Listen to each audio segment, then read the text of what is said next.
रंभा अप्सरा का शाप और उद्धार कथा। रंभा अप्सरा स्वर्गलोक की एक अत्यंत सुंदर और नृत्य कला में निपुण अप्सरा थी।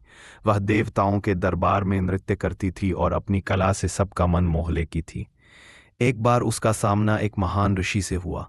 कहा जाता है कि वह ऋषि विश्वामित्र या अन्य तपस्वी ऋषि थे, जो अपनी तपस्या में लीन थे। रंभा उनकी सेवा और नृत्य से उन्हें प्रसन्न करना चाहती थी, लेकिन ऋषि उस समय कठोर तपस्या में लीन थे और किसी भी प्रकार का विचलन सहन नहीं कर सकते थे। जब रंभा ने उनके समक्ष नृत्य कर उन्हें आकर्षित करने का प्रयास किया तो उन्हें क्रोध आ गया। ऋषि ने कहा, हे रंभा, तुमने मेरी साधना में विघ्न डाला है, इसलिए तुम्हें श्राप देता हूं कि तुम अनेक वर्षों तक पत्थर बनकर पृथ्वी पर रहोगी। यह सुनते ही रंभा का मन व्याकुल हो उठा। वह रोती हुई ऋषि से क्षमा मांगने लगी। रंभा बोली, हे महात्मन, मैं आपकी सेवा करना चाहती थी, मुझे क्षमा करें, मुझे यह श्राप बहुत कष्ट देगा। ऋषि का हृदय भी दया से भर गया। उन्होंने कहा, हे रंभा, तुम्हारी भक्ति सच्ची है। जब कोई महान भक्त या भगवान की कृपा से तुम्हें स्मरण करेगा, तब तुम्हारा उद्धार होगा। रंभा पत्थर बनकर पृथ्वी पर गिर पड़ी।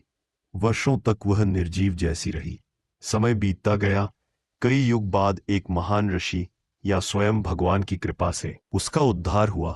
कहते हैं कि जिस क्षण किसी भक्त ने श्रद्धा से उसका नाम लिया और भगवान की कृपा से उसकी तपस्या पूर्ण हुई, उसी क्षण वह पत्थर से मुक्त होकर पुनः सुंदर अप्सरा बन गई।